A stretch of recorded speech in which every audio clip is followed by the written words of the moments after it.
حد ہو گئی کہ ہم اختلاف کو مخالفت میں تبدیل کر دیتے ہیں. اس سطح تک چلے جاتے ہیں کہ جہاں تک کوئی عام انسان نہیں جاتا ایسی سازشیں، ایسی تدبیریں کرنے لگ جاتے ہیں کہ الامان والحفیظ یہ اس لیے ہے کہ ہم اپنے اندر صفات نہیں پیدا کر رہے، ہم عالم ربانی نہیں بن رہے ہیں. آپ قرآن میں پڑھیے، کیا ہمیں نہیں سکھایا گیا انما یخشی اللہ من عبادہ العلماء؟ بتایا جا رہا ہے کہ علم اور خشیت کا جوڑ ہے. خشیت کے بغیر علم باقی نہیں رہے گا. اللہ کا ڈر ہو، اللہ کا تقوی ہو، احتیاط ہو. خشیت الہی کے بغیر علم صحیح نہیں آئے گا. اگر ہمارے اندر خشیت نہیں ہے، اللہ کا ڈر نہیں ہے، سمجھ لیجئے کہ ہم عالم ربانی نہیں ہیں. حضرت امام ابو حنیفہ رحمۃ اللہ علیہ، جن کا علم دنیا میں مسلم، جن کا تفقہ دنیا میں مسلم، جن کا زہد، جن کی عبادت دنیا میں ضرب المثل کی حیثیت رکھتی ہے. دنیا کا کون سا خطہ اور علاقہ ایسا ہے جہاں امام ابو حنیفہ کا نام نہ لیا جاتا ہو؟ اللہ نے کیسی زبردست لیاقت اور علم کی کیسی گہرائی اور گہرائی ان کو عطا کی تھی. کیا دقت نظر تھی، کیسا رسوخ فی العلم تھا. ایسا ذی علم، ایسا ذی وجاہت، ایسا صاحب ذہانت انسان ان کے بعد ملت میں پیدا نہیں ہوا. امت اپنی تمام تر لیاقتوں کے باوجود امام ابو حنیفہ جیسا کوئی دوسرا شخص پھر پیش نہ کر سکی. مزت الطہور وما اتینا بمثلہ.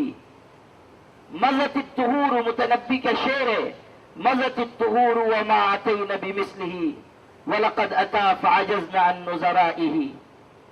زمانہ ان کی مثال پیش نہ کر سکا، زمانہ کوئی دوسری نظیر نہ لا سکا. لیکن کیا صرف ان کے علم نے ان کو یہ مقام دیا؟ پڑھیے ان کی حالات زندگی.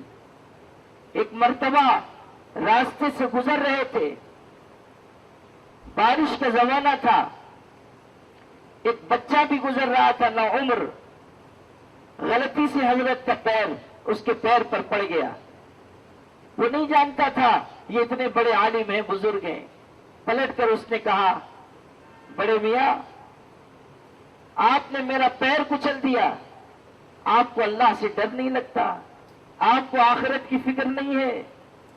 بس اتنا سننا تھا کہ امام ابو حنیفہ رحمۃ اللہ علیہ پر غشی طاری ہو گئی، بے ہوشی ہو گئی. ان کے ساتھ ایک بڑے عالم تھے، انہوں نے حضرت کو سنبھالا، پانی کے چھینٹے دیے. ہوش میں آئے تو وہ عالم کہنے لگے، حضرت آپ نے ایک نوعمر کی بات سن کر اتنا اثر لے لیا، ایک بچہ ہے اس کی بات سن کر آپ اتنے متاثر ہو گئے کہ غشی طاری ہو گئی. حضرت نے اس کے جواب میں جو بات کہی ہے وہ دل پر نقش کرنے کے لائق ہے. ارشاد فرمایا، مجھ کو یہ خیال ہوا کہ یہ بات اس نے کہی نہیں بلکہ اس کی زبان سے کہلوائی گئی ہے. مجھ کو یہ خیال ہوا. خشیت دیکھیے، اللہ کا ڈر دیکھیے. سخت گرمی کے زمانے میں دھوپ میں کھڑے ہوئے ہیں، قریب میں مکان ہے، دیوار کا سایہ ہے، سائے میں نہیں جا رہے ہیں، پسینے میں بھیگے ہوئے ہیں. کسی نے کہا، حضرت یہ مکان کے دیوار کے سائے میں آ جائیے، سخت گرمی ہے، آپ پسینے میں شراب ہو رہے ہیں. حضرت امام ابو حنیفہ نے فرمایا، اصل بات یہ ہے کہ اس مکان کا مالک میرا مقروض ہے. میرے دل میں یہ احساس ہوا کہ اگر آج میں نے اس کے مکان کی دیوار کا سایہ حاصل کیا تو کہیں قیامت کے دن سود لینے والوں میں میرا شمار نہ ہو جائے. غور کیجیے کس قدر باریکی ہے. کس قدر احتیاط ہے. ہمارے بزرگ اگر عالم تھے تو عالم ربانی تھے، صفات سے لبریز تھے، ان کے اندر خشیت تھی، تقوی تھا، احتیاط تھی. حضرت ابن سیرین جو خواب کی تعبیر میں امامت کا درجہ رکھتے ہیں، پوری امت میں ان سے بڑا معبر منام پیدا نہیں ہوا. حضرت امام محمد ابن سیرین، اللہ نے عجیب ان کو ملکہ عطا کیا تھا تعبیر خواب کا، اور ان کے اس فن کی مہارتیں بھی پڑھنے کے قابل ہیں. ایک مرتبہ ایک بات سنا دیتا ہوں، یاد آ گئی. ایک مرتبہ ایک شخص ان کے پاس آیا، آ کر کہنے لگا حضرت میں نے خواب دیکھا کہ میں اذان دے رہا ہوں. خواب میں دیکھا کہ اذان دے رہا ہوں. حضرت نے اس کا چہرہ دیکھا، ارشاد فرمایا کہ تم کو اللہ تعالی حج کی سعادت عطا کرے گا، حج کے لیے جاؤ گے. اور واقعی ایسے ہی ہوا کہ وہ شخص حج کے سفر پر گیا.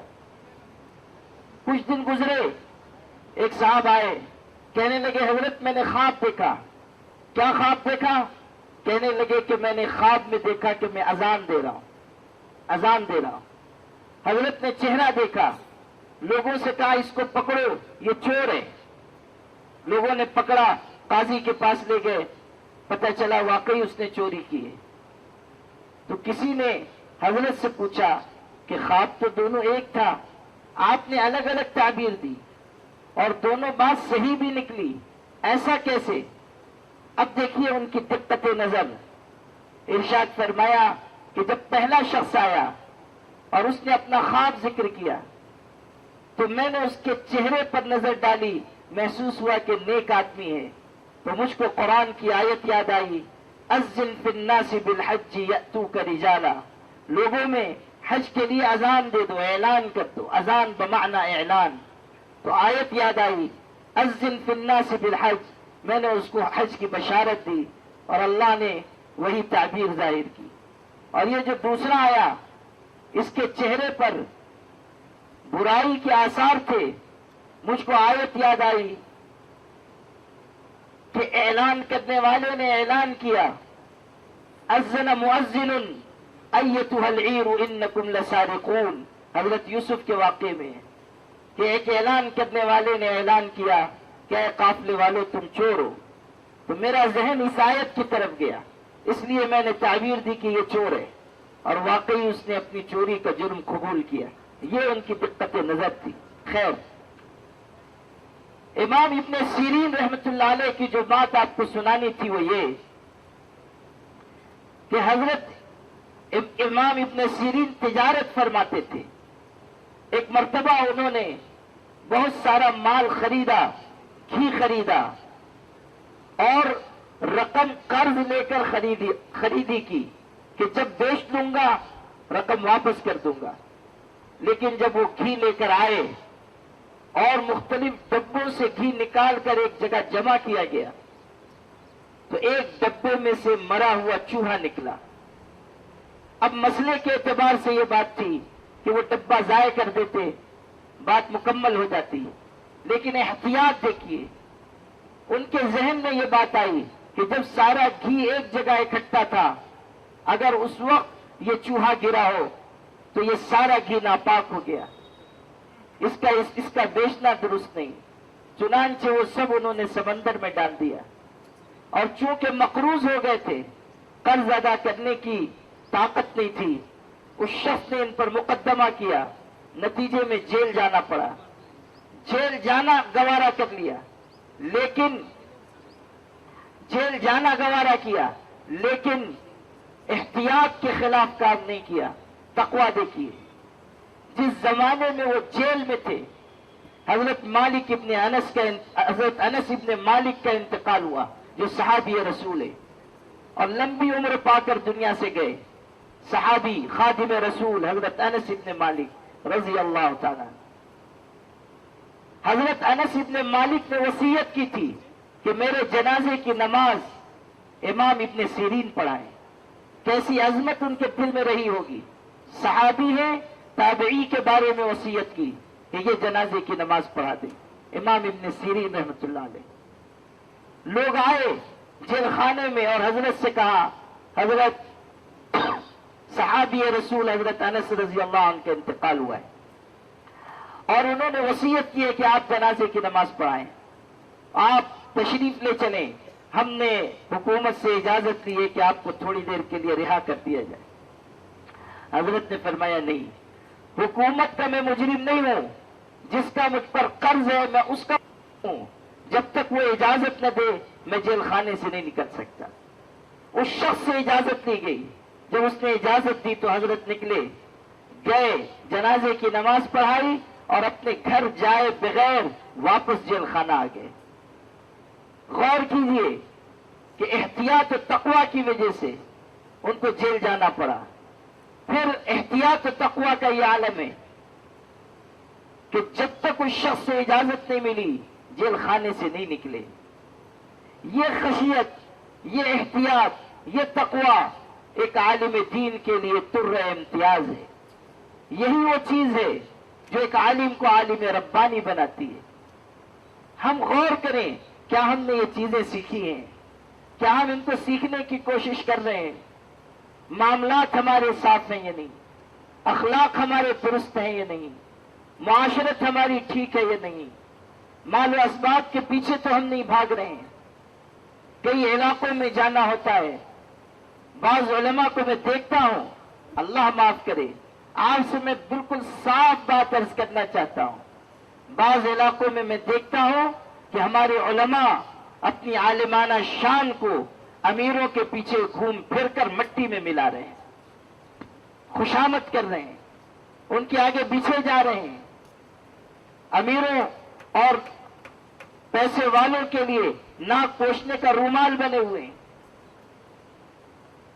ہم صرف اپنی عزت خاک میں نہیں ملا رہے ہیں, ہم علم کی عزت خاک میں ملا رہے ہیں. ہم پورے علماء کی جماعت کو بدنام کر رہے ہیں.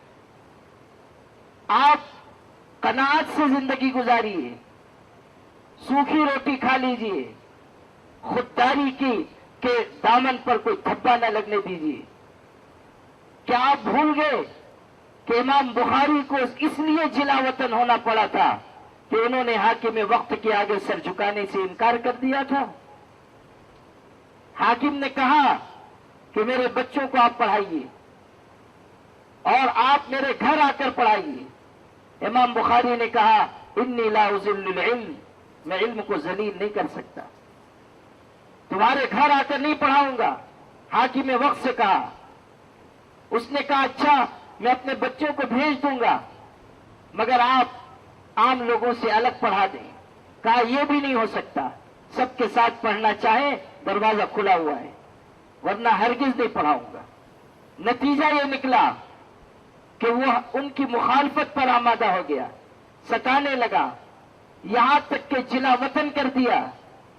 حضرت امام بخاری جن کی عظمت یہ ہے کہ ان کا نام وہاں تک پہنچا جہاں تک چاند سورج کی کرنیں پہنچتی ہیں, حالت یہ ہوئی کہ جلا وطن ہوئے, ہر طرف سے اندھیرا ہی اندھیرا نظر آ رہا ہے, پریشان ہو گئے. تب دعا کے لیے ہاتھ اٹھائے اور کیسی دردناک دعا مانگی. کہا اللہ تیری بنائی ہوئی زمین اپنی وسعت کے باوجود مجھ پر تنگ ہو چکی ہے, اس لیے اب تو مجھ کو اپنی بارگاہ میں واپس بلا لے. آج جس امام بخاری کی عظمت ہر ایک کی زبان پر ہے, آج جن کی لکھی ہوئی کتاب شرق و غرب شمال جنوب میں پڑھائی جاتی ہے, کوئی عالم نہیں بن سکتا جب تک کہ ان کی کتاب نہ پڑھ لے. اس امام بخاری کے آخری وقت کا یہ حال ہے کہ خدا سے کہہ رہے ہیں اللہ تیری بنائی ہوئی زمین اپنی وسعت کے باوجود مجھ پر تنگ ہو گئی, اب مجھ کو دنیا سے بلا لے, میں دنیا میں رہنا نہیں چاہتا. دعا مقبول ہوئی, انتقال ہو گیا, تدفین ہوئی. اللہ نے اس زمین کے خطے کو خوشبودار بنا دیا جہاں امام بخاری دفن کیے گئے. گویا کہ اللہ نے بتایا کہ جس شخص نے علم کی عزت کو ہمیشہ ملحوظ رکھا ہم بھی اس کی عزت کو ملحوظ رکھتے ہیں اور دنیا کو بتاتے ہیں کہ ناقدر انسانوں اگر تم قدر نہیں کر سکتے تب جان لو ہم بہترین قدرداں ہیں. ہم اپنے اس بندے کی عظمت شان اس طرح ظاہر کر رہے ہیں کہ جس مٹی میں یہ دفن ہوا ہے وہ مٹی بھی خوشبودار ہو جائے گی. غور کیجیے، یہ کردار ہے علماء کا، یہ ہے ہمارے اکابر، یہ ہے ہمارے اسلاف. قریب کے دور کے بزرگوں میں آپ دیکھیے کہ حضرت مولانا قاسم نانوتوی بانی دارالعلوم دیوبند امیر شخص آ رہا ہے، خوشامد کر رہا ہے، عاجزی کرتا ہے. حضرت نذرانہ قبول کر لیں، پیسہ قبول کر لیں. حضرت رد فرماتے ہیں، نہیں قبول فرماتے. یہاں تک کہ جاتے ہوئے حضرت کی جوتیوں میں وہ پیسے رکھ کر گیا، نذرانے کی رقم جوتیوں میں رکھ کر گیا. جب حضرت اٹھے، خادم نے جوتی لا کر رکھی تو اس میں پیسے ہی پیسے. حضرت مولانا قاسم نانوتوی نے فرمایا، دیکھو دنیا دار لوگ بھی کماتے حاصل کرتے ہیں، لیکن دنیا ان کو اپنے پیچھے ذلیل کرتی ہے، اور ہمارے پاس بھی دنیا آتی ہے مگر اس طرح قدموں میں ذلیل ہو کر آتی ہے. شان استغنا کے ساتھ جیتے رہے. حکیم الامت مولانا اشرف علی تھانوی کتنے بڑے پیر و طریقت تھے، کتنے بڑے عالم ہیں. آج سے 100 سال پہلے لگ بھگ ان کے ایک مرید نے ان کو 1,00,000 روپیہ نذرانے میں بھیجا. 1,00,000 روپے کی اس وقت کتنی قیمت رہی ہوگی اندازہ کیجیے. اس وقت ماہانہ تنخواہ لوگوں کی ہوتی تھی 10 روپے 15 روپے مہینے کی تنخواہ. اس زمانے میں 1,00,000 روپیہ حضرت کو نذرانے میں بھیجا. حضرت نے نذرانہ رد کر دیا، واپس کر دیا.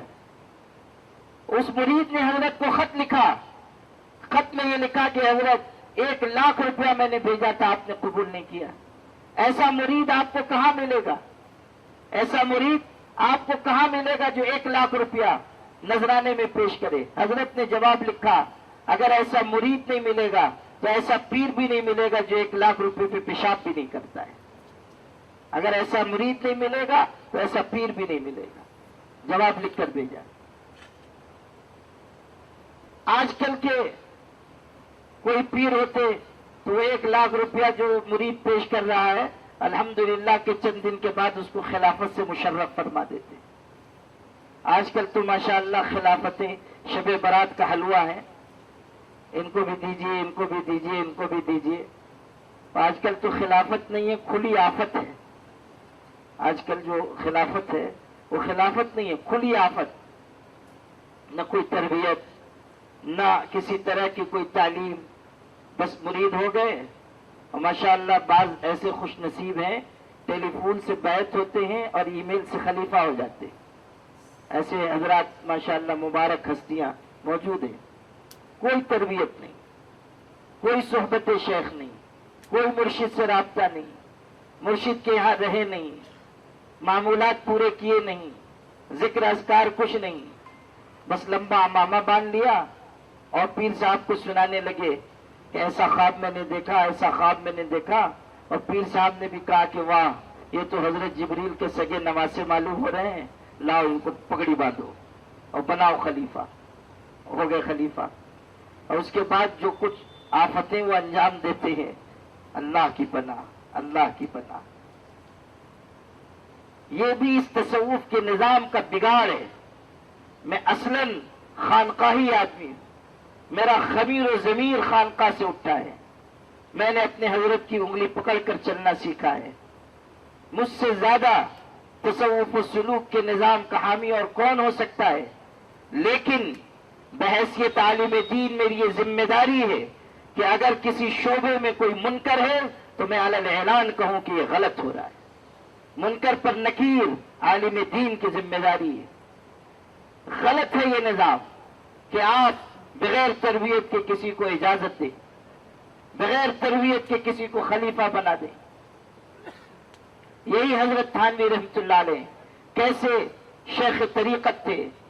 ان کے ایک مرید نے ان کو خط لکھا، حضرت تہجد کے وقت جو اٹھتا ہوں، ذکر اذکار کرتا ہوں تو ایسے انوار نظر آتے ہیں، ایسی تجلیات نظر آتی ہیں، فلاں نظر آتا ہے، فلاں نظر آتا ہے۔ حضرت نے جانتے ہیں خط کے جواب میں کیا لکھا؟ حضرت نے لکھا عزیزم ایسا معلوم ہوتا ہے کہ تمہارے دماغ میں خشکی پیدا ہو گئی ہے، سارا ذکر اذکار بند کر دو اور کسی حکیم طبیب سے علاج کراؤ۔ وہ تو نہ ہوئے حافظ مظہر صاحب، ورنہ انہی کے پاس بھیج دیتے کہ جاؤ حکیم حافظ مظہر صاحب سے علاج کراؤ۔ تو لکھا کہ خشکی پیدا ہو گئی، دماغ میں تمہارے حرارت آ گئی، خشکی، علاج کراؤ۔ حضرت کے جو خطوط ہیں، مکتوبات ہیں، وہ پڑھنے سے تعلق رکھتے ہیں۔ تربیت السالک 3 جلدوں میں چھپی ہوئی ہے، علماء کو میں مشورہ دیتا ہوں آپ ضرور پڑھیے۔ کیسی بہترین رہنمائی حضرت تھانوی رحمۃ اللہ علیہ نے فرمائی ہے، کیا علم اللہ نے ان کو دیا تھا، کیسی گہری بصیرت اللہ نے عطا کی تھی، سبحان اللہ، کیسی گہری بصیرت عطا کی تھی۔ اور کہیں کہیں بہت ہی دلچسپ جوابات ہیں۔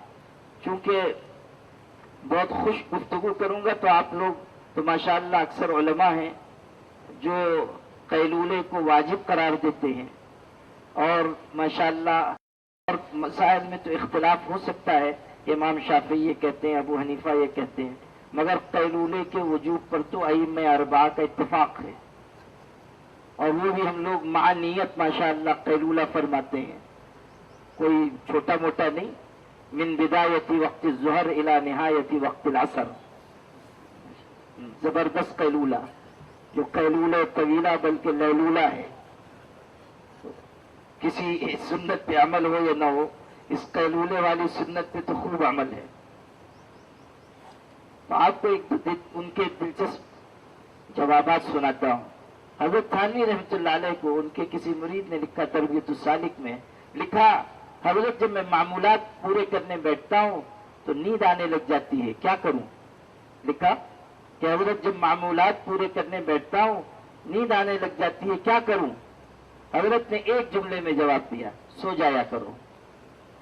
ایک جملے میں جواب دیا، سو جایا کرو۔ ایک نے لکھا، حضرت جب میں ذکر کرتا ہوں، دل کی طرف چہرہ جھکا کر ذکر کرتا ہوں تو بائیں پہلو میں کوئی چیز بھڑکتی ہوئی محسوس ہوتی ہے، وہ کیا ہے؟ حضرت نے لکھا، پھیپڑا ہے۔